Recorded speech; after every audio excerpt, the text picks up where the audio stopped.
Hey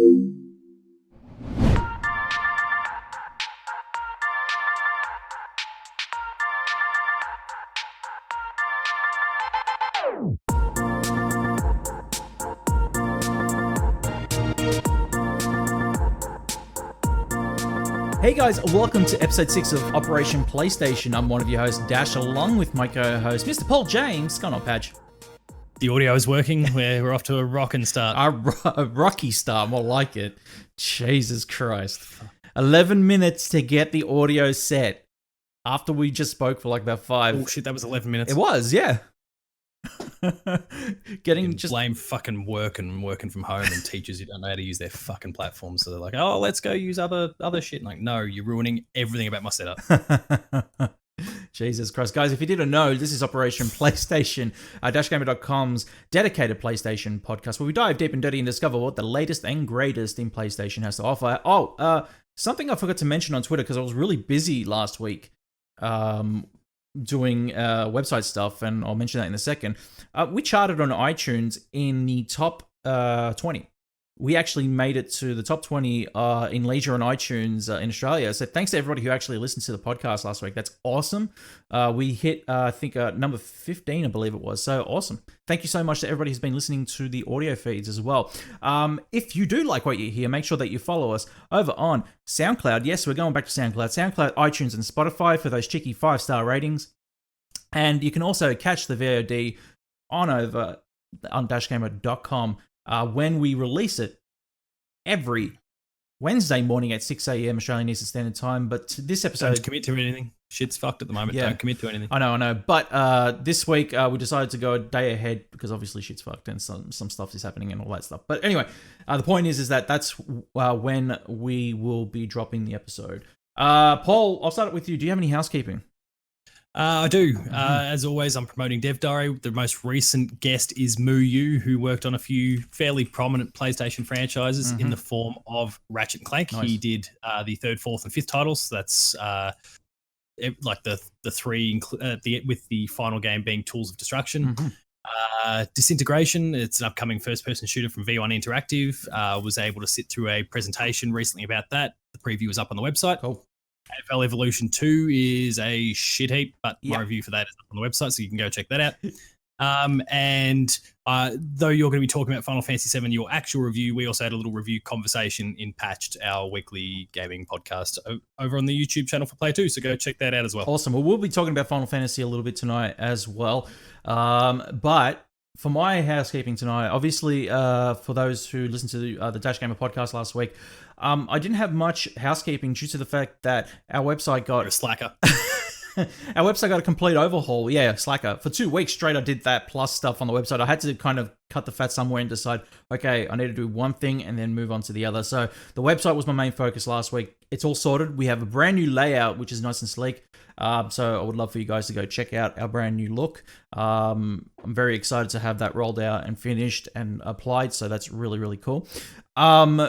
The other things I have as well are Final Fantasy Remake review, thanks to kind folk over at Bandai Namco. And the Dash Gamer podcast is also live. So make sure you guys go over and check out our episode there where myself and Betson do gush some more about Final Fantasy VII Remake. Padge. Yes. As we do every episode, let's just jump right into the news. So, Padge, our first bit of news tonight comes by way of PlayStation themselves over at the PlayStation blog.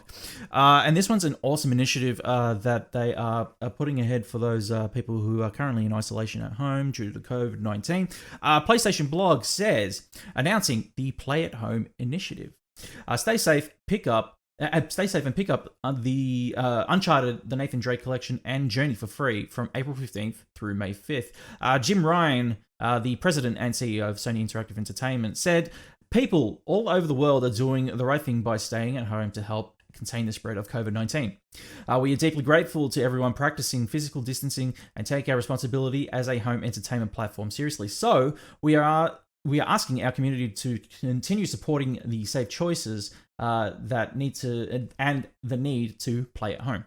As a thank you to all those who are doing their part to lessen the impact of this pandemic, Sony Interactive Entertainment is pleased to announce the Play at Home initiative. Play at Home has two components. First, providing free games to help the PlayStation community to be entertained at home. And finally, establishing a fund to help smaller independent game studios who may be experiencing financial difficulties continue building great experiences for all gamers. So basically, the initiative is to help out the small studios, which is awesome, but also to make sure that people stay home and play games, which is awesome in itself. And the fact that they're free for you to download and keep forever, that's also, like, for newcomers to PlayStation who weren't on PlayStation Plus when these games were free, because I believe that Journey and the Nathan Drake collection were actually dropped on PlayStation Plus at the same time when it was free then. Or Journey might have been a little earlier. Yeah, Journey was definitely earlier. Yeah. And then obviously Uncharted was late last year. Kind of three-quarters the way through the year last year. It must have been, yeah. But at the same time, it's a cool little initiative. I'm curious to see where it goes, only in the sense that optically looks great. You're giving away Uncharted, you're giving away Journey. They're classics of the PS3. Bloody oath, they are. But they're classics of PlayStation, and the fact that they're giving them to you as opposed to a PlayStation Plus giveaway is great. But at the same time, they have been PlayStation Plus games, so there's not that many people who have jumped on the PlayStation bandwagon in the course of the last 6 months, whatever, since the Nathan Drake collection popped up, and haven't been able to access it so far. So I don't think they're addressing too many people here. There's not that many people are going to get it. I'll look to claim it so that it's no longer a PlayStation Plus thing, as opposed to a full product that I just straight up own. Yeah. But at the same time, we're not getting that much for it. I'd be keen to see, if say next month or however they intend to, and that's maybe an assumption even on my end, if they intend to keep this going, I'd like to see something that's not been a PlayStation Plus giveaway already, because at the moment it's good guys Sony, but they're not actually doing anything really, or they're not really giving much away here. I think if anything, it's an awesome initiative for people who don't own these already. Like there'll be newcomers to the PlayStation 4 family that actually don't own these yet, and also for sure, people who were not subscribed to PlayStation Plus at the time of these being available. Especially Journey, if it was earlier, I'm pretty sure it was earlier. That to have such a game, like you're getting 4 games essentially for free here, for just to tell people, please stay at home, enjoy our entertainment. It's for free, and also later down the line as well. Once you've completed this, if you're a PlayStation Plus subscriber already, if you're an existing one, you have Uncharted 4 to complete as well. So you're getting, it's a great pairing. Oh, you're getting the complete package. And if you weren't a PlayStation Plus subscriber beforehand and you are now, you do have a Thief's End already in your catalog, and to get the first 3 games as well, play them in consecutive order, plus Journey. Yes. This is an awesome initiative. I understand your apprehensions or why you're a bit pessimistic, Padge, but at the definitely not pessimistic. Like I said, it's a really great initiative. And there's lots of people that I'm still going to lap it up in the sense that now I don't own a license, I own the game, which is great. But at the same time, they've done a nice thing without actually doing very much. Okay. And it can, I feel like I'm not the only one that's maybe seeing through it just a smidge. I'd like to see them just throw something out there that, if they were to continue this on, and again, that's an if, I'd like to see them throw something out there that hasn't already been a PlayStation Plus giveaway. That's when you're kind of making a statement of sorts. Like if you go, not that it necessarily needs to be this game, but like here's God of War, or here's Spider-Man, or like here's another one of our big names, but there's no little catches. We've not given this away before. 90% of you who have been, have already had some period of time where you could have accessed it. What? For free. Do you mean like them extending this in the purpose of actually supporting those smaller indie studios, or for the fact that they're giving free games away each month? No, the free games. Like if they were to continue going down that path, I'd like to see them make a bigger statement by giving away something they've not already given away. Yeah. There's no arguing that Journey and Uncharted, the trilogy, they're incredibly substantial, but because they've already given away, they're speaking to a very, very small slice of the pie here. I agree. Be Possessed 101, who's Max Cooper from the Pop Culturist in the chat, says, solid pick of starter games since we got Uncharted 4 on PS Plus this month. I agree with Max. Solid start to this. Yeah, it's a great start. Yeah, great start. Let's jump into the next story of the night, Padge. This one comes by way of Shannon over at Press Start, who says, the PlayStation 5 controller has been revealed, and it's called the DualSense. Now, this story was obviously news last week. But we haven't been on since then. And the news dropped exactly an hour after we finished up on the Dash Gamer podcast last week. So this is news to us, and it is... and what Shannon says here is, out of nowhere, Sony has just announced the PlayStation 5 controller, and it's called the DualSense. Out of nowhere, exactly. It's definitely the biggest... They pulled the Nintendo here on this, because Nintendo lately have been with their directs like, here you go, and it's like, what the fuck, Nintendo? You don't even announce nothing or anything, and now PlayStation are following the same kind of app there, and they're going, oh, here you go, and it's like, you just showed a photo of the controller on Twitter, thanks. It's all right, fair enough. Anyway, the story continues. The controller has a two-tone white and black finish, which is definitely a pretty big difference from the all-black controllers that Sony have been known for in recent times. The name comes from the fact that you'll now feel more as you play. The controller has haptic feedback, better and more intense vibration, and adaptive triggers. So, for instance, in racing game, you'll feel your car sliding through the mud, or be able to feel your bow and arrow being pulled back in a game. The controller will feel smaller in hands, have different angled triggers, and there's some changes to the grip. The controller will also weigh less than the DualShock 4. The DualSense controller no longer has a share button, with the button now being called a create button. Sony didn't say much about this, but we'll detail as we get closer to the PS5 launch.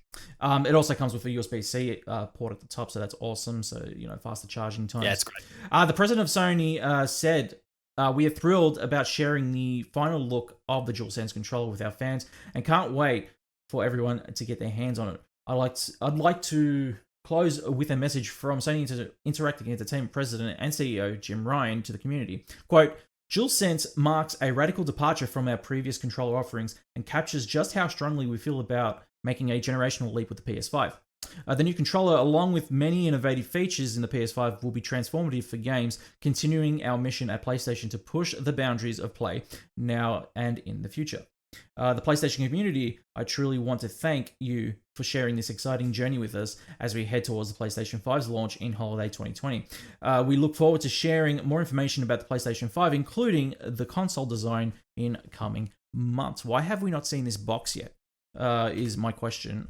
So, look, I want to get your initial thoughts, though, on the controller design, Padge. So, lay it on me.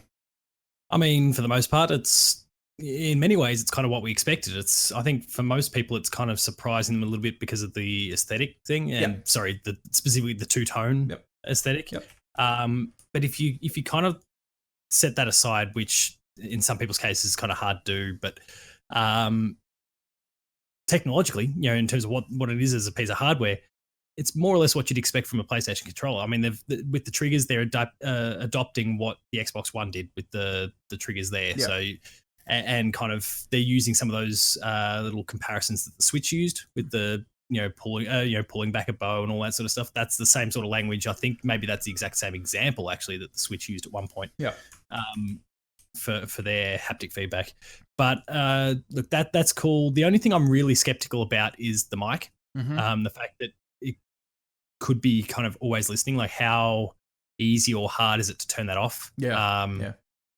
I'm not one of those that's like, oh no, they're going to be listing, and all of a sudden I'm going to start getting promotions for God knows what popping up on the PlayStation. Right, yeah. I'm not a subscriber to that, but I want to know that when I boot up an online game that it is off unless I say otherwise, for example.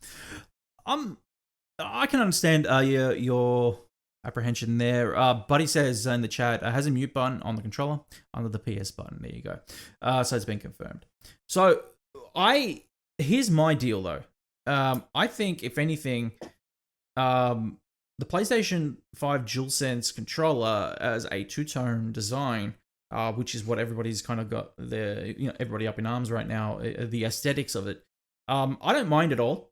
A lot of people are making a fuss about because it's white not black, not completely black. I just threw a mock-up design just before on the screen of an all black version of the controller, which looks sleeker, it looks nicer, and I'd prefer it to be all black personally.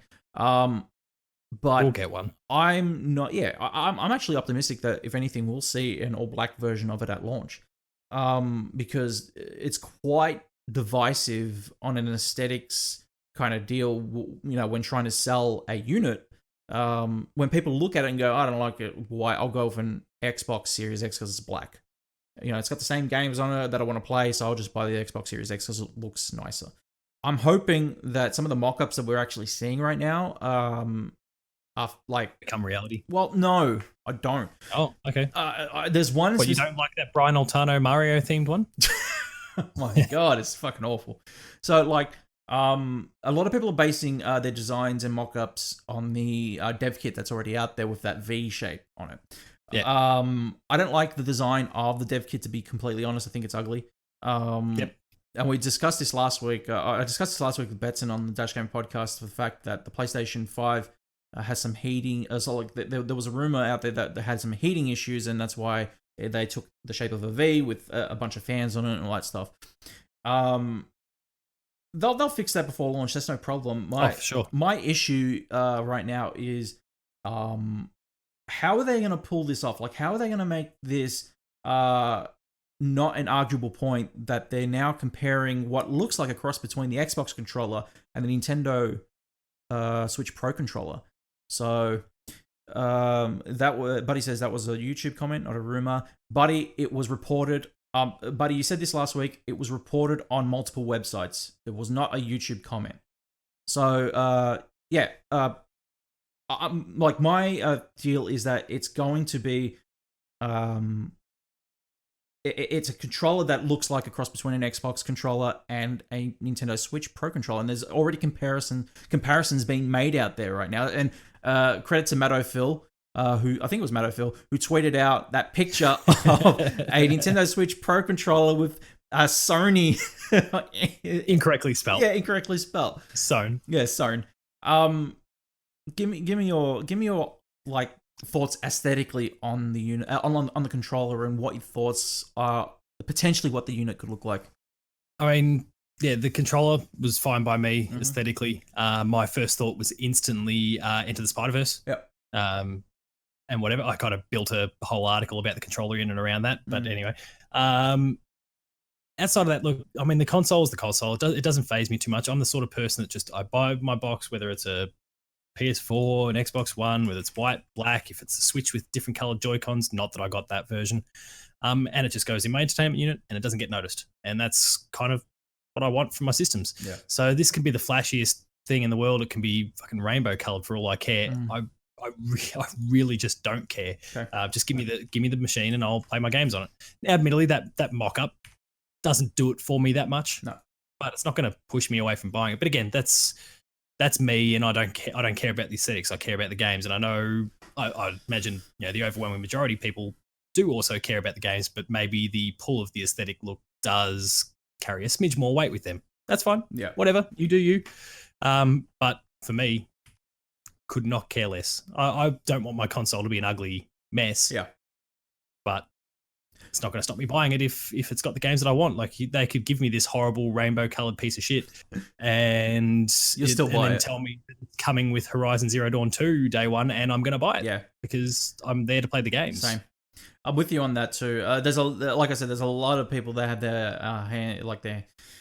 they're up in arms of the aesthetics. They're not realizing that there's true potential and power behind the unit, and how it will actually, like, nobody's held a PlayStation 5 controller in their hands. Aesthetically, yeah, fine, it's questionable, but it might be the most comfortable controller on the market. Like we say, the PlayStation 4 controller, the DualShock 4, is one of the best controllers ever to be made, and I agree, because it's just so comfortable to hold. How do we know? I'd agree. Yeah, how do we know that won't translate into the DualSense 5, or the DualSense, I should say? It's there. Like, everything that they've done, it's evolution. It's evolution from the first design of the PlayStation controller, the PS1 controller, right up through its DualShock designs, now to the DualSense. I'm kind of optimistic, whereas a lot of people are questioning it. I know that it looked ugly at first, but every time I've looked at it afterwards, I've grown to love it. Yeah, I mean, look, there's the argument, and Buddy's, I think he's still in the chat. Like, we had a fairly lengthy conversation about it via Twitter last night about the white specifically, and like I'm really pushing back hard against those who are like, oh, it's gonna get gross and whatever. I'm just saying, don't be a fucking grot. Yeah. Now, Buddy rightly pointed out, and I've got my white controller here that we were talking about yesterday. That yeah, like okay, my controller itself's okay, but there is the stuff in the cracks and the gaps. Like, sure, like you're not wrong, and for some people, and maybe Buddy's one of them, that means a hell of a lot more to him to make sure it's kind of clean and tidy in every single respect. That's fine. That's cool. Yep. But for me, like, it triggered a little bit of OCD when he pointed out, oh, hey, there's probably going to be dust in the cracks there, and I did clean it all out straight away. Yeah. Because I got a bit of OCD. Yeah. But it does not faze me in the slightest, and I'm not going to be smashing down those new Mountain Dew flavored Doritos and then rubbing my greasy palms all over a controller because I'm not a fucking moron. I suppose. Now, I am in a house with a young child who, by the time this console's out, could grotty it up himself, but he's also just as likely to chew on it. And I've got other issues there. Yeah. Yeah. There's bigger fish to fry than the controls aesthetics. When it was revealed, I was actually told... As right as Buddy might be. I was talking to Buddy over the phone, and his concern was as well how, like, the cracks inside about the gunk showing up and everything. I've had mine since the white controllers came out, or since the white unit came out, because I got a white unit as well. And I don't see, like, I've taken photos. I've even shown my iPhone light on the crack. No gunk, nothing in it. Still very, very clean. No discoloration. It looks fine. And the reason is, I'm clean. Like, I keep clean. Well, that's the one that was kind of my, like, out of the conversation with Buddy and kind of my general point anyway. Yeah. The stuff in the cracks, when he pointed it out, I'm like, okay, I'll clean it out because it's just going to irritate me now that I'm.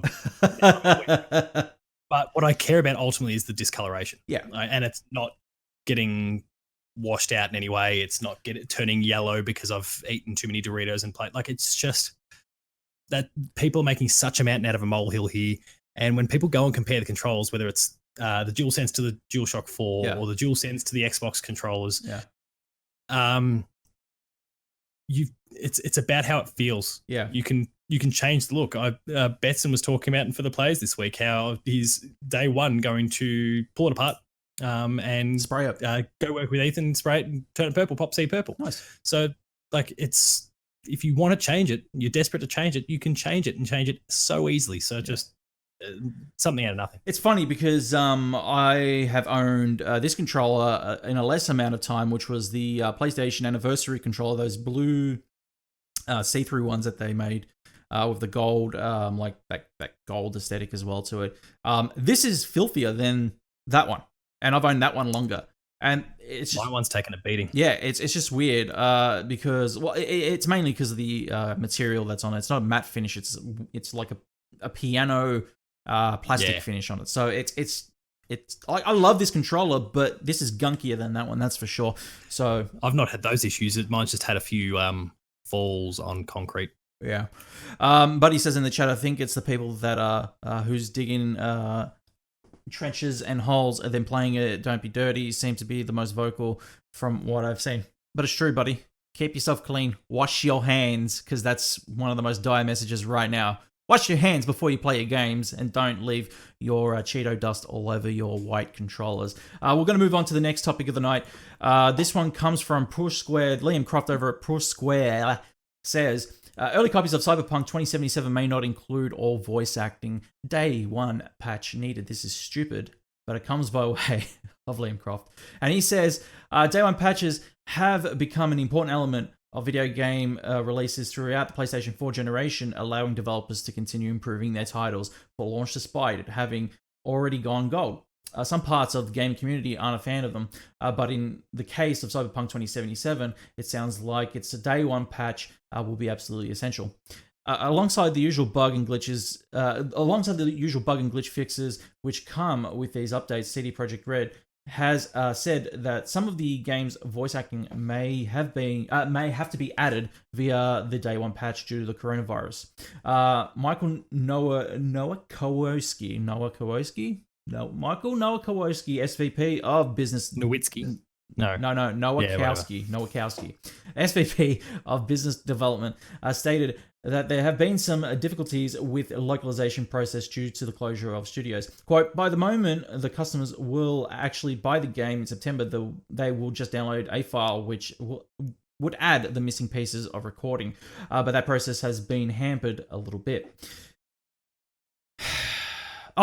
He also says if Cyberpunk 2077 does go the way of Final Fantasy VII Remake, where physical copies are given the green light to be sold early, it's going to be very interesting to see how consumers react to the lack of voice acting for certain sections or characters. I don't see that happening for Cyberpunk.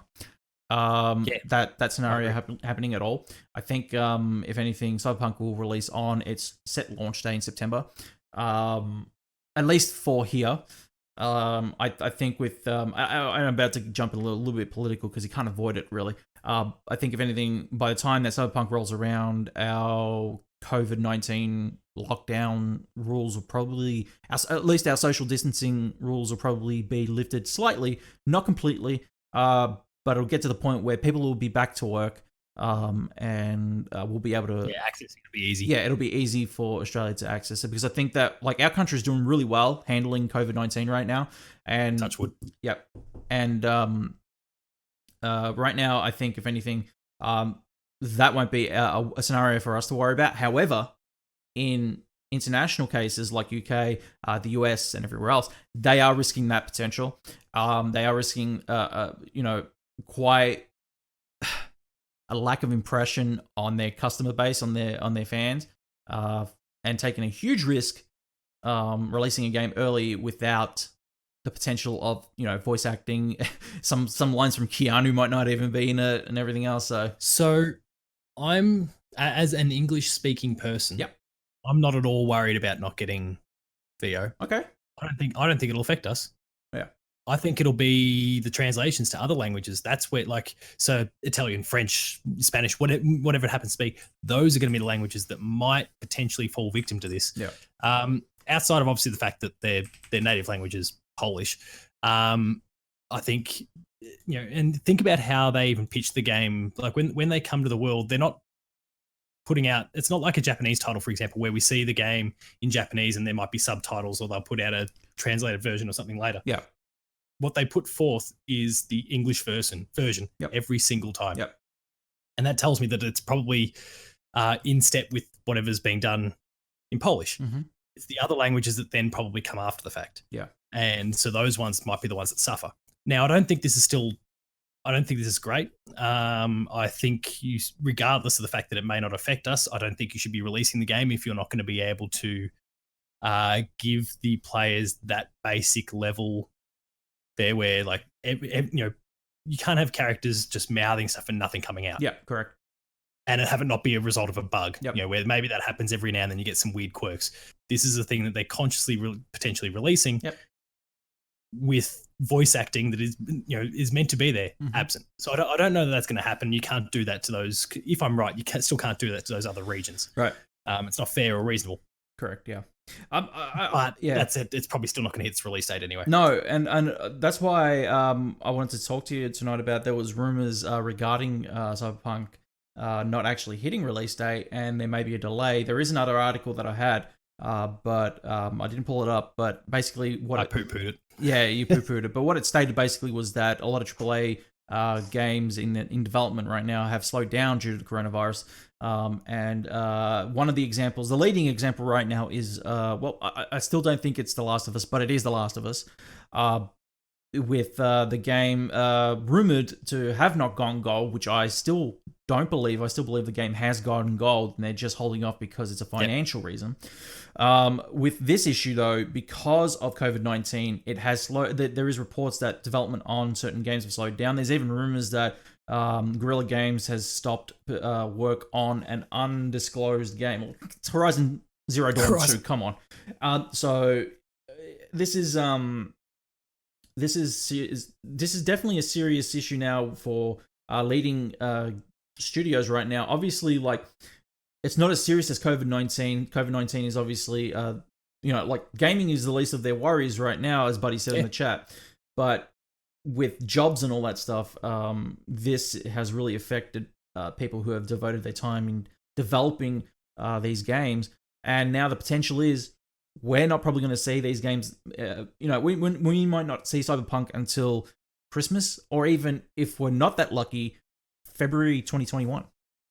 Yeah. So, and to be fair, I'm totally okay with that. I'm looking forward to a year with very few AAA releases that I can just work through the backlog. Yeah. I can finally play Death Stranding. Oh my god, you still haven't finished it.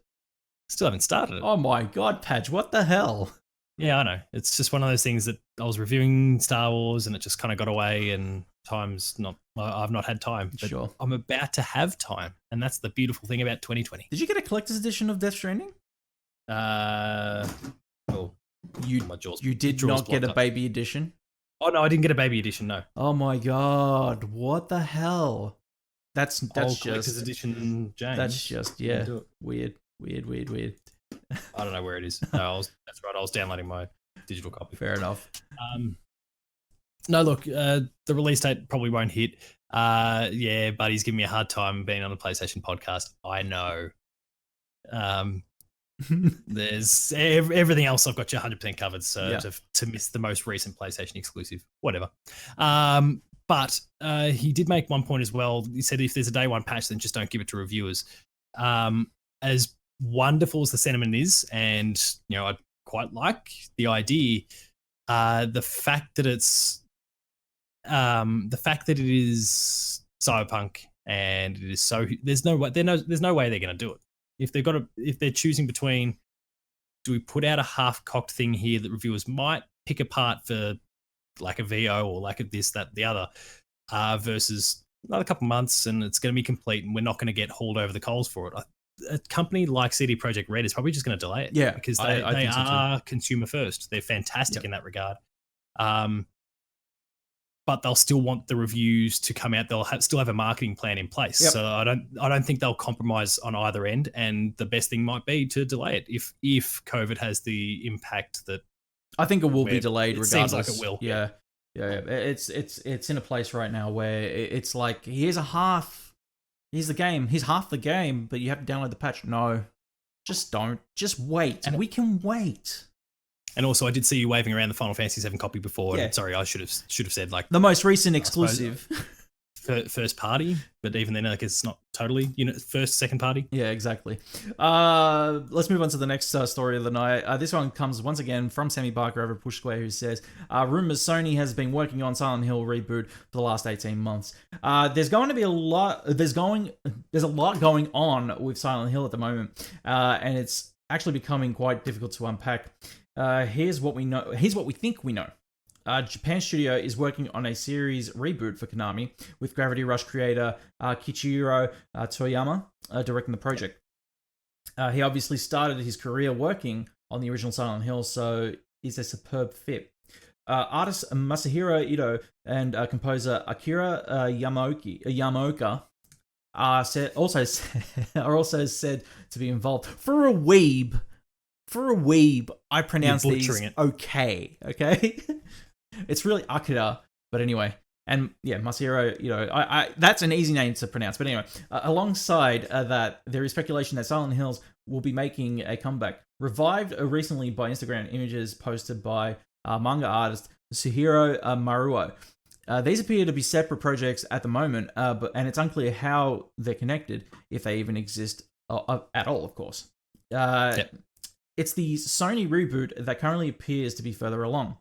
According to rumor monger Dusk Golem, writing on Reset Era, the title has been in production for about 18 months. Shut up, buddy. The story goes that Konami was looking for a partner, and Toyama wanted to return to horror. Sony is footing the project's bill, excuse me, but it believes brand recognition gives this title a better shot at success, say a Siren sequel. Then a Siren sequel.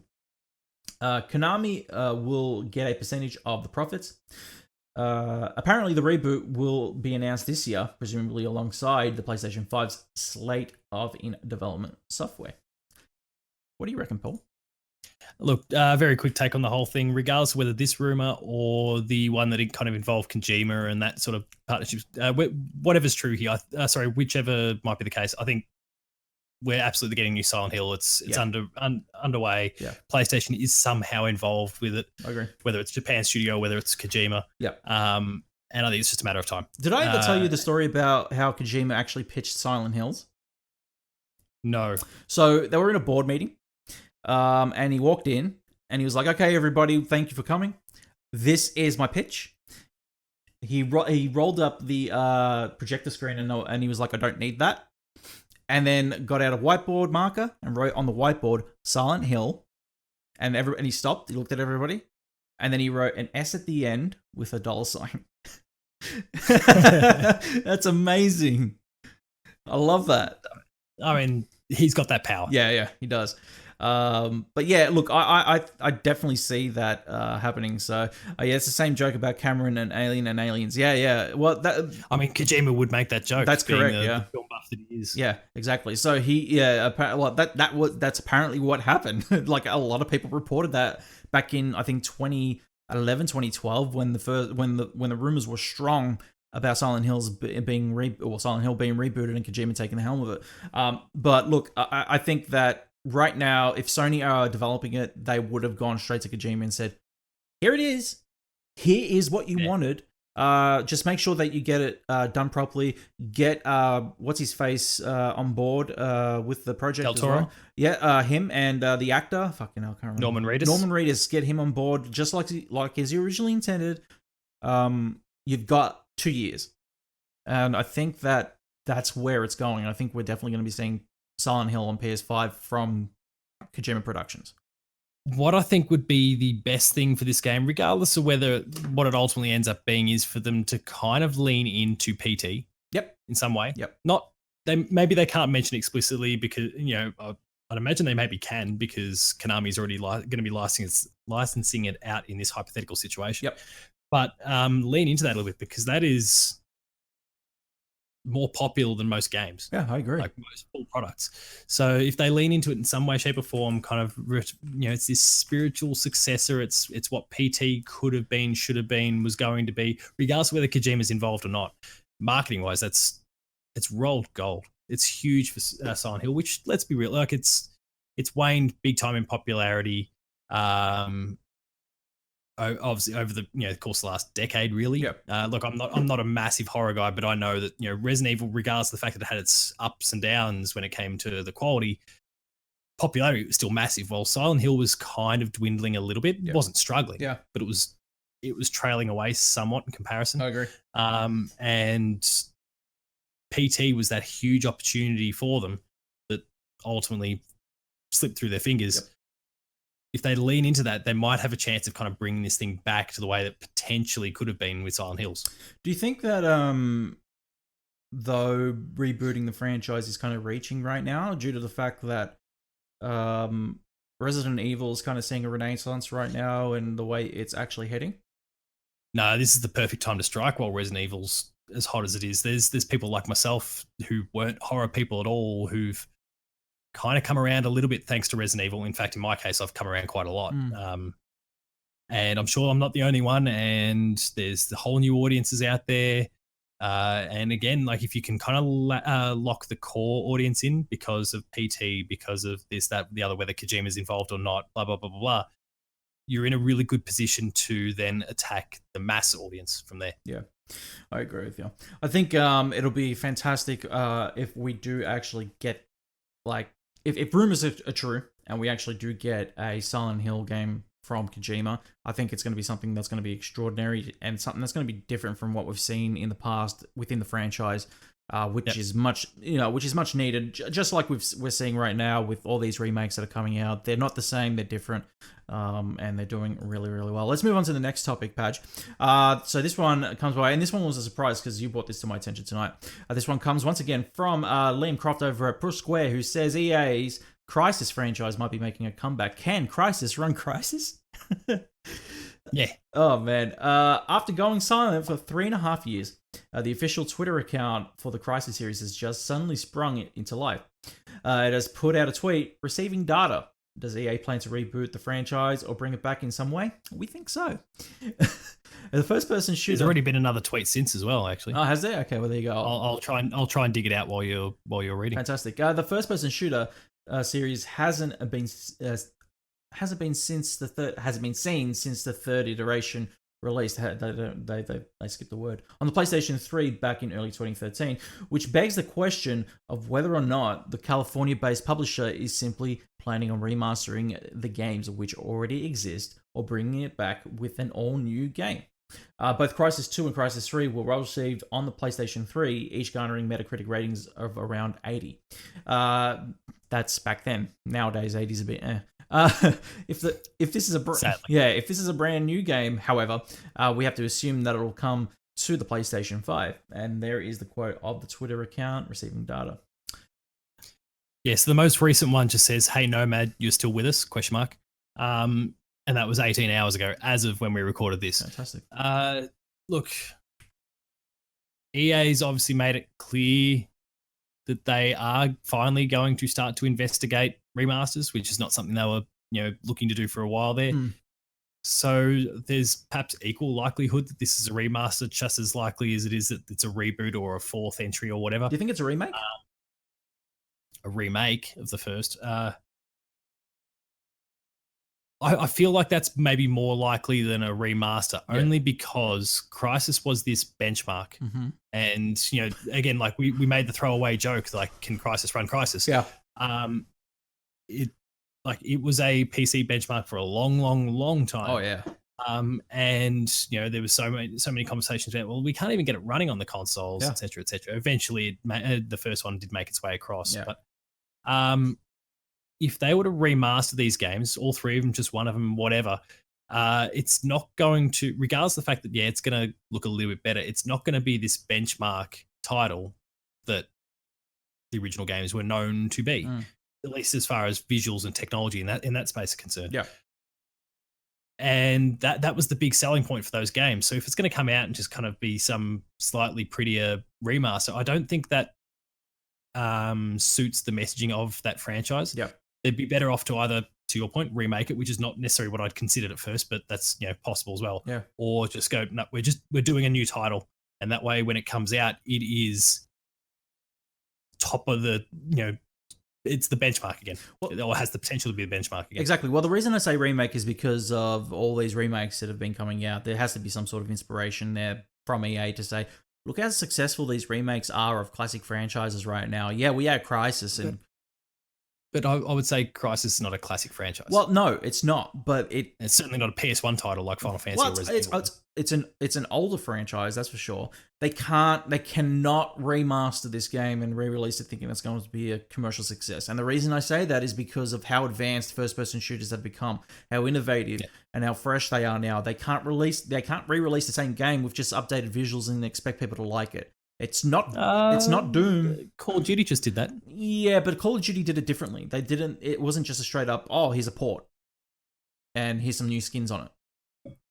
It's a brand new game. I don't know enough about the Modern Warfare. No, I mean Modern Warfare 2 that just, Yeah, it's not recently dropped. Well, I can understand what you're saying there, but for something like Crysis, I don't think they can risk that because of its No, I agree. Its rich history basically of being of setting that benchmark amongst PC gamers and stuff. I don't think they can take that risk because it has that. Or forever, people will be saying, I remember when they re-released Crysis, it was such a shit heap. They don't want that, obviously. They don't want that reflected on because I think EA has enough bullshit on their hands right now that they don't need another flop on their hands, basically. So, But what's that? And I say this because we're going into a new generation. And Buddy's kind of put the point there saying Crysis is a who cares franchise. And to an extent, I kind of agree with him. Yeah. But going into this generation, EA looked to revive other IP. Specifically, in one case, it was Mirror's Edge. Mm-hmm. Oh yeah, this has got a far greater chance of being this successful reinvigoration of a franchise than what Mirror's Edge was back then. Because Mirror's Edge was super niche, and then they were kind of getting a little bit funny with how they were looking to bring it back. This, regardless of whether they get a little bit funny with it or they try and remake the first one or whatever it is they might try and do, it's a first-person shooter. Well, the problem with which is still maybe the biggest genre in the world by a long way. The problem with Mirror's Edge that you bring that's up, a head start they've got. Yeah, the problem with you bring up with Mirror's Edge was that it had limited funding, and it was because EA did not see the potential behind it. They only gave DICE a certain amount of money to actually say, okay, here's how much we're giving you. We do want a Mirror's Edge sequel, but this is only how much we're giving you to do it. And they had a small team that worked on it, and then it kind of fell to the wayside, and people were like, it's average, it's not as good as the first. That's their own fault. Yeah. They learn from their mistakes. Yeah, to an extent, but at the same time, there's more potential in the CRYSIS IP in terms of dollar symbols. Yeah. But also just what it could be compared to Mirror's Edge. So Buddy in the chat says Mirror's Edge Catalyst sucked. Absolutely lost the charm of the first through open world. I will argue that and say that I don't think I'm on the fence with him. I don't think it sucked. I think it had great potential. I think what sucked about it was it wasn't polished. It wasn't there was bugs, just like the first. It was buggy. And it looked like a PlayStation 3 game on a PlayStation 4 console. And same on PC. It just looked last gen. It didn't look modern whatsoever. And it was something that it was depreciated, essentially. See, I'm on the fence, and not in the same way that either of you kind of speaking. I'm more of the mind that it's the Catalyst just didn't do anything that the first game didn't already. Yeah, that's true. It just didn't have anything new to say. And so if you played the first one, if you didn't play the first one and you kind of a little bit about it, it just fell a little bit flat. If you haven't played Mirror's Edge, the first one, you definitely need to. It's a fucking fantastic game. I know it's niche, but it's so good. One of my favorites of all time, that's for sure. Let's move into the next story of the night, Padge. This one, once again, comes by way of Sammy Barker over at Push Square, who says Sony earmarks $10 million to support indie developers impacted by coronavirus. Sony's response to the coronavirus has been very impressive. The company has been extremely swift in its action against the disease, even as far back as PAX East 2020, when it controversially pulled out of the show weeks after announcing an enormous showcase. It insisted employees work at home, providing them with full pay and a stipend to acquire any equipment they need. And now it's turning its attention to its gigantic audience of fans by handing out free software in an effort to keep people at home. But it's not stopping there. Quote, independent developers are vital to the heart and soul of gaming community, and we understand the hardships of financial struggles that many smaller gaming studios are facing. Group President Jim Ryan explained on the PlayStation blog, quote, with that, Sony Interactive Entertainment has developed a fund to support them during this time. We have earmarked $10 million to support our independent development partners. Yeah, so I think this plays in part a little bit with what they're doing with what the Play at Home initiative as well, which I really, really like. Yeah. They were part of the same announcement. That was one of the things you referenced before. Yeah. When you had the Play at Home thing. Yeah, I think like what Sony are doing right now is great. I think if anything, it's going to be a great development in terms of PR for Sony, as well as just in the sake that they're actually helping their employees and they're actually noticing, hey, this is becoming like a cause for concern amongst our community, and we want to help. And I'm really, really glad that they are doing the right thing right now by their developers, by their workers, especially the independent developers that are contributing to PlayStation right now. And it doesn't mention here at all that it's first party, which is cool. I see that like they're actually going to be helping them regardless of what platform they work. Obviously, they will be helping the people that are working on PlayStation platforms, but these independent developers would also be releasing on other consoles as well. But at the same time, just the sake that they're actually forking money into independent developers, sick. I love that. I love that initiative. And I love the fact that they're doing all this. I mean, it doesn't say anything about them and whether they're multi-platform or not. But off the back of this, it doesn't take all that much to, let's just keep an even number, throw $1 million at this indie developer, which is a huge amount for a small indie anyway. Yeah. Hey, you want to go exclusive as a result of this? Like, we'll help you, but we're reaching out to you because we think your product is awesome. Yeah, I agree. So Do you want to be around for, like, we'll give you a platform when we announce the PS5 in terms of, like, as in a platform to showcase. You get spotlighted. You're coming out in the successor to the best platform of the previous generation. Yeah. It's very easy. And then also the people that are approaching are Greg Rice, who's so well regarded within the indie community for his work through Double Fine and everything they were doing in that space, and Shu, who is just adored by everyone, regardless of the platform that you follow, because he's just a really genuine person. Has incredibly high expectations from everything I've read, and could haul you over the coals from what I can gather, but really genuine, kind-hearted person. I agree. You got the right people pitching him.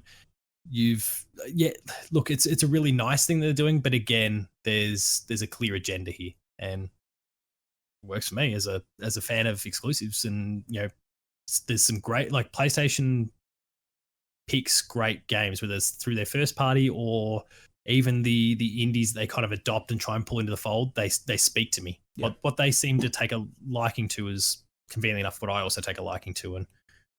And if there's some indies that they're cherry picking here to support a little bit more, I think that bodes well for us as fans of PlayStation games going forward. I 100% humbly agree with you. I think, if anything, this is an awesome initiative to help PlayStation and their brand in the future, and releasing indie games as well. Like, we see some fantastic indie games that make it to these platforms and, become some of the biggest games around the world.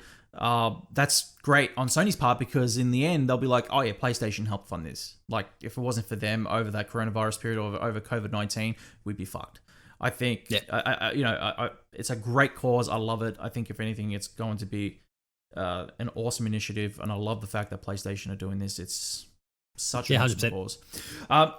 Patch, let's move. And they have dropped their indies, and they're trying to pick it up in the last year again with by bringing Greg across and getting Shu involved as well. Yeah. Their indie support has fallen off a cliff a bit in the last few years, so they need to do a bit to pick that up anyway. Optically, regardless of what their intentions are with it, optically, I think it would behoove them to give a bit more love to the indies. I agree with you. Also, behoove is a great word.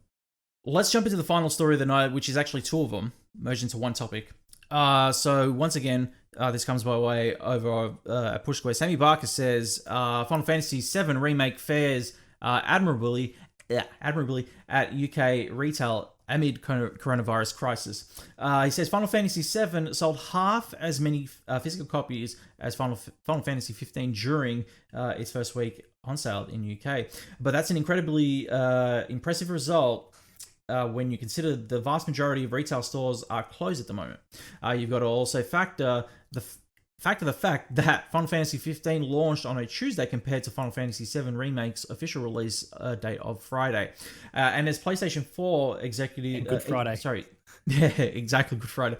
And as PlayStation 4's exclusive to boot, this comes from Christopher Dring. He says, Final Fantasy VII Remake is number one in the UK, sold almost exactly half the launch week sales of Final Fantasy 15, so that's official word. In recent years, we've seen a gradual shift towards digital software sales, but the coronavirus crisis is likely to have pushed any potential fence-sitters over the edge. As such, we'd expect a huge portion of Final Fantasy VII Remake's sales to have come courtesy of the PlayStation Store. This makes the 60,000 physical copies sold in the UK over the past couple of days all the more impressive. Now, there is one more piece to this story, but it comes from the eastern side of the world, which basically is, once again from Sammy Barker, Final Fantasy VII Remake launch has been a disaster in some parts of Asia. Language issues ruin release. Amid the chaos of coronavirus, Square Enix deserves kudos for getting Final Fantasy VII Remake out on time. But in parts of Asia, the digital launch hasn't gone particularly smooth. Players in countries such as Hong Kong, the Philippines, and Singapore are furious with Sony after they mistakenly purchased the Chinese/Korean version of the title rather than the English-Japanese edition advertised. Looking at the PlayStation store page, there's no indication of which language you'll get, leaving many fans hotly anticipated release they can't actually play. Quote, the pre-order didn't state the language, and now I have the Chinese version when I want the English one player said. as reported by Rappler. Quote, "This is misrepresentation. The backlash has been so bad that Sony has been forced to put out a comment. Quote, we know that this is a game cherished by a generation of gamers who have eagerly anticipated to play it, and we have let you down. We are actively looking to finding the best solution, and we aim to give one as soon as we can." Look, here's how I see it. It's funny that they had such a well-received launch here, and they did such a good job to release it in the UK amid the UK's complete lockdown. The entire country you can't even walk in a street. You're not allowed to. So the fact that stores are shut and the fact that people have gotten their hands on physical copies over there is a miracle. 60,000 copies in the UK is awesome. This is a PR disaster.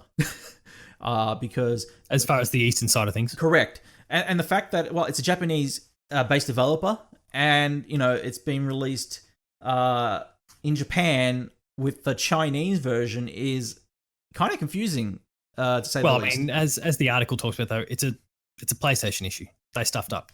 Yeah, so they obviously had the wrong version of the title on their servers, and people were buying it, and.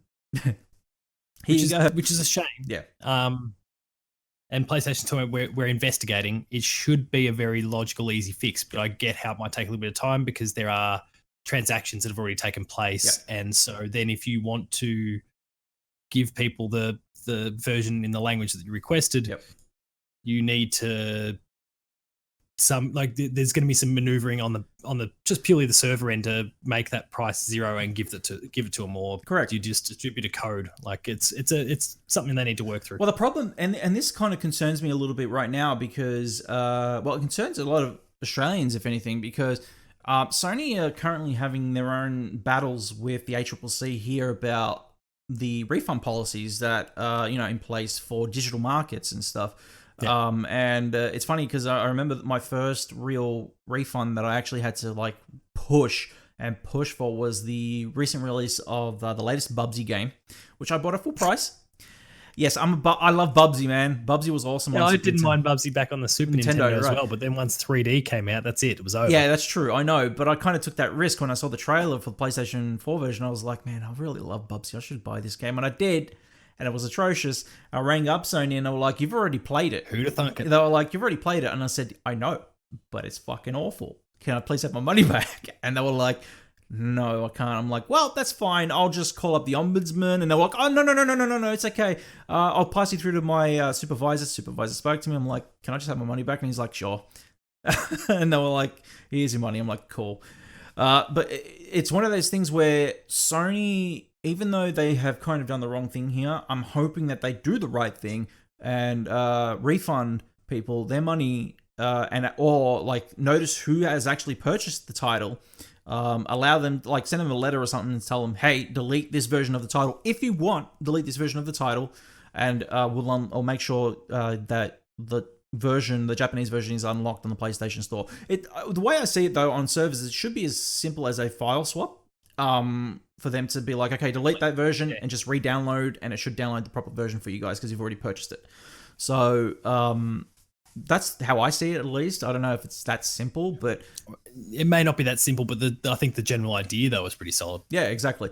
So if they don't consider a refund, I don't know what you just did there, Patch, Jesus Christ. But if they don't consider a refund... Teaching resources everywhere now, whiteboards falling over and shit. If they don't consider a refund, then that's okay. I think that could be something of a technique that they should introduce. Thank you, Ryan Zig, for the follow, by the way. I really appreciate it. If they can swap it over, then just do that. I think it's that much simpler to do that kind of process rather having to, I'm going to need a refund and then I'm going to have to re-download it and this and that, and just causes a headache. So that's just at least what I think. Yeah, I'm with you. Yeah, cool. But on the sales side of it, obviously the UK stuff I think is great. And trying to extrapolate across the remainder of Europe, I think that bodes really well. The Japanese one, their infrastructure over there is fantastic. If obviously there's been the issues with the incorrect version being distributed. Yeah. But I suspect sales-wise that they've actually had no issues. Yeah. They've just been far more heavily digital than they would normally be. And the luxury is the culture over there. They still do love themselves a physical thing in their hand. Yeah. So Square gets to double dip because all these people have bought it digitally, and then they'll go out and they'll buy their deluxe edition or their first class edition when it comes out. I agree. And if they can send me that first class edition, because they didn't put it out here in Australia, that'd be swell. PlayStation. Padge, it is PlayStation pick time, and it is my week to do the PlayStation pick. Fuck you. I've looked to see what's coming. That's ridiculous. Hey, I'll vent in a second. Hey. You know, when we created the show, we made the rule that we could pick any game from any generation on PlayStation, and it didn't have to be old, it didn't have to be new, it didn't have to be old, it could be anything we wanted. It could be 2 weeks old. That's correct. And that is why that is why my PlayStation pick for this week, so that I can see his face, is, and that's why I've got the game up, it's Final Fantasy VII Remake. A couple of weeks ago, I recommended people to play Final Fantasy VII, the original on PlayStation 1, in preparation to experience the remake on PlayStation 4. Lazy podcast host. No. And the reason I say this is because I gave this a perfect 10 on dashgamer.com this week. And the reason is, this game is right now it is my game of the year so far. I know we're in April. I know that there's plenty to come. The reason I want to praise it like this right now is because right now it stands there. It's on top, and that's where it deserves to be. It's such an awesome experience. And I said it in my review. The narrative is timeless and to be applied and remade. And like my subheader of my review was a fantasy reimagined, redefined, and reinvented. This is it. Like, if you want the ultimate Final Fantasy experience, this is it. I know that there's like 15 and everything out, but 15 doesn't hold a candle to what 7 did back in the day and what it does now. This is the ultimate Final Fantasy experience. You're not doing yourself a favor if you haven't played it already. I think if anything, it's going to be it's definitely going to be at the end of the year. If Jeff Keighley gets on Skype and decides to do the Game Awards over a freaking Zoom call, this will definitely be one of the contenders for Game of the Year. It'll probably lose to Goose Game, even though Goose Game came out last year. I think if anything, it'll be on Skype, exactly. But I think if anything, it'll be in contention for it. It'll be a tough battle, obviously, with The Last of Us Part 2 coming out real soon. But that's why I hold it in high regard, because of what they have done with this title. It's staggering how well they have remastered Final Fantasy VII, and I'm in love because I cannot get enough of it. I've already finished it once. I'm going to finish it a third time because I finished it a second time. I'm going to finish it a third time. I'm in love, man. I'm still only up to chapter 9 on my first run. Are you serious? What the fuck, Paul? Mate, fucking planning for working from home has been bullshit. Paul, tell me about it because I know you love this and you've been waiting for it. Oh, man, it's not the best Final Fantasy in the franchise. Bullshit. That's 9, everybody. Oh, yeah, go on. And you wait until the inevitable Final Fantasy 9 remake comes along. But anyway, look, I'm loving every moment of what I've played so far. It's just I'm being starved of opportunity to kind of sink my teeth into it. Yeah. And coupled with the fact that I'm really taking my time and I'm trying to do everything, I've got the shits up because I accidentally missed the Chocobo in chapter 6 where you get the summon behind the giant fan thing. I missed that, and it's now just killing me to the point where I almost just started a new game so I could go back and get it. I didn't because I can chapter select later if I recall. Yeah. But look, it's just every drop of it is just it's class. The narrative is obviously exceptional, but it's been fleshed out in so many awesome ways. The characterization on point. Look, I understand why you picked the game. Could you just pick the game when we get to say episode 100 or something like that, when a little bit of time has passed? Well, I knew eventually you would have picked the game anyway. I mean, you still can if you want. There's no rule that says we can't repeat a game that we've chosen. But at the same time, I had to because thinking about it, this week. It did everything for me right now. Like, we're in a state right now of just, we're all stagnant, and we're looking for something. And this was the answer. It really did help me right now, especially in isolation and everything else. I mean, there are games from competitive outlets right now that do it as well. But for PlayStation right now, this is the game that really helped me during this time. So Final Fantasy VII Remake is my PlayStation pick this week. Padge, what is the operation? What is the PlayStation operation for this week? So I kind of maybe spilled a little bit more of my thoughts on this when we were talking about the indie PlayStation initiative before than I perhaps intended. I did mean to save some of my thoughts for this particular segment, but I really, really want PlayStation to start leaning back into the indies. It was what gave them this fantastic head start, because let's be real, the first party suite of titles wasn't awesome at the beginning. They lent heavily on the third parties, and the likes of Destiny and all that sort of thing, but also the indies along the way, whether it was Octodads and all those sorts of things early days, and then you really start to hit your straps. Obviously, Resogun at launch. Yep. They really lent heavily into that, and it was great for them for about the first 3-ish years, and then it's just been this steady decline, and it's probably only been the last 6 months since Shu and Greg Rice took over where we've started to see some initiative being taken again. And I don't want to see that drop off occur again next generation. I don't want to get to the halfway point and see that, okay, the big boys are coming along, Sony, Santa Monica, Naughty Dog, they're all doing their thing. So all of a sudden the funding goes towards the AAAs. Yep.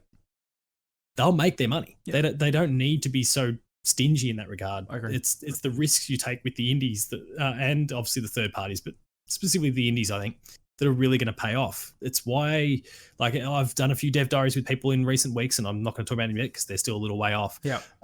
But those people are talking about their sales success on the Switch.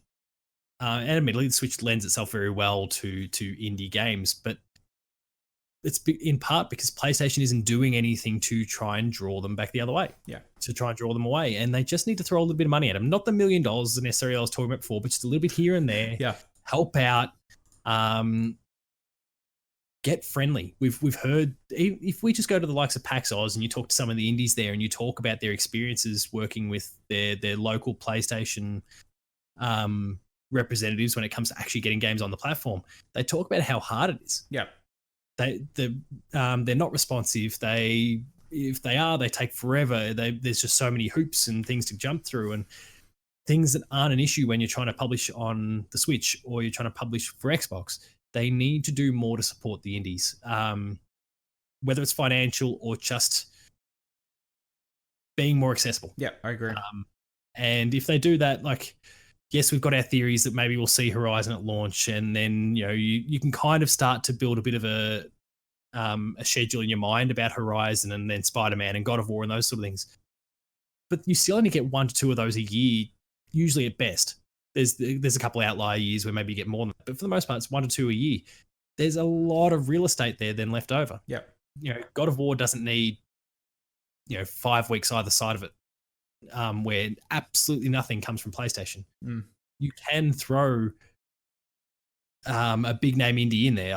I just went completely blank on. Let's just pick the next thing from Housemarque, because apparently they've moved on from their defection from the arcade style thing recently. Get back in their pockets again. Help them out, and then just off in the eve or somewhere under that umbrella of Horizon, you go, okay, here's Resogun 2, for example. That's going to be huge for them. I agree. And for the developer, but also for PlayStation, because you're fleshing out the release calendar with really awesome quality titles, and there's not as much of a resistance to indie titles from the general masses now that there once were, because you see some indies, and things didn't start overly well for No Man's Sky, but there's games there that kind of bring a hint of AAA pedigree to them, despite the fact they're an indie title, and people are starting to notice that, and it's breaking down this stereotype and stigma. That's been awesome over the course of the last few years. PlayStation has a golden opportunity to capitalize on that, and I really hope they do. I agree. End red. Yeah. All right, Padge, it is time for the drop this week. Tell me, what is the latest and greatest in PlayStation? We're, of course, looking at the drop on the PlayStation US website there. So there's some things that may vary a little bit. For example, our very first title, Afl Evolution 2, which has apparently just come out digitally this week. Yeah. Yeah. But whatever. Go check out my review. It's 4 out of 10. I gave it a C, which Metacritic will say is, I think they'll say it's a 5. Whatever. Yeah. It's about right. Yeah. Blind Men, PS4, Vita, digital cross-buy. We've got Crash and the Boys Street Challenge. Interesting. My mouse is starting to die on me, apparently. Digital, April 16. Double Dragon, PS4, digital, April 16. This is all part of a Kuno-kun Retro Brawler bundle. Yep. Double Dragon 2, Double Dragon 3. You better believe it's Fishing Sim World Pro Tour Collector's Edition. Retail, just to try and throw you off there. Yeah. Freak Out Calamity TV Show, PS4 digital. Mm-hmm.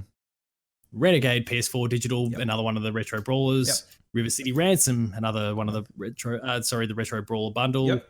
Spider Solitaire F, because if you actually that's it. That's it.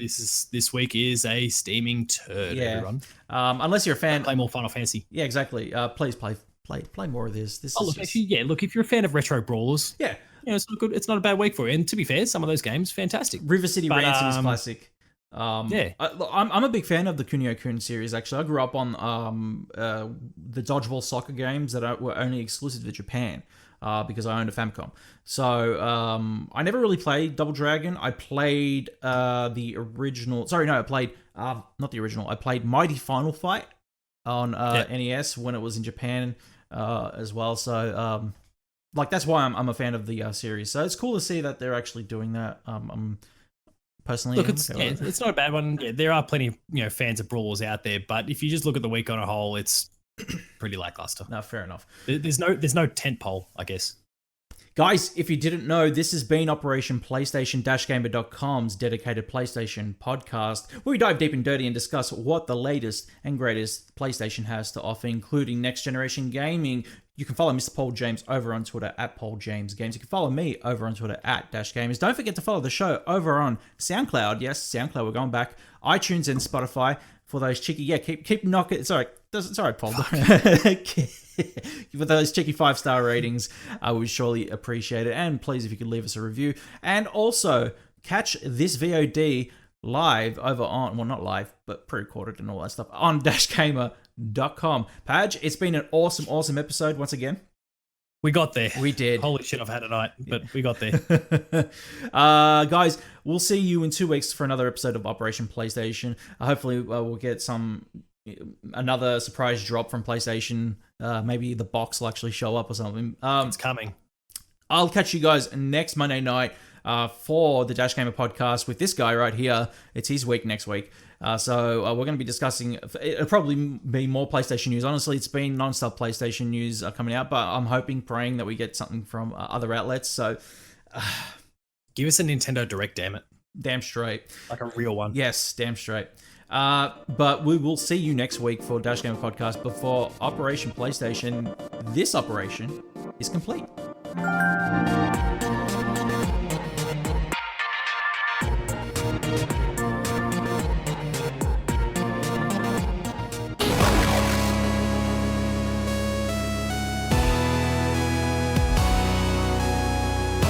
DashGamer.com